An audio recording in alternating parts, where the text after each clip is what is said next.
মহাদেশের ভিতরে বড় একটা মেডিকেল, আর এখানে একটা লিফট চালু আছে, আর একটা ভাঙ্গাচোরা লিফট আছে, আর 3 জন 4 জন লোক চলে।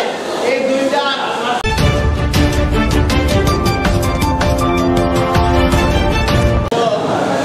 দেখুন, এত বড় একটা শেরেবাংলা মেডিকেল কলেজ হাসপাতাল, একটা নতুন লিফটের মধ্যে 5টা লিফটের মধ্যে একটা লিফট চালু আছে, আর 4টেই খারাপ। আর পুরান লিফটে একটা খারাপ, একটা ভালো আছে, সেটা অফিস আওয়ারে পর্যন্ত চলে, আর তারপরে চলে না।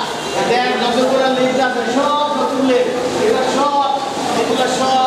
খারাপ। এই খারাপ বানাইয়ে রাখছে, এগুলা দৃষ্টান্ত শাস্তি দাবি করছি আমি সরকারের কাছে। এই লিফটগুলা কেন এত তাড়াতাড়ি এরকম নষ্ট হয়? আর একটা লিফট দিয়া এই মেডিকেল চলা সম্ভব না। এত রুগীপত্র, এত এশিয়া মহাদেশের ভিতরে বড় একটা মেডিকেল, আর এখানে একটা লিফট চালু আছে, আর একটা ভাঙ্গাচোরা লিফট আছে, আর 3 জন 4 জন লোক চলে। এই দুইটা আর অপারেশন থিয়েটারের ওখানে আছে একটা, সেই একটা যে আছে সেটাও লকর জকর মানে ভাঙা।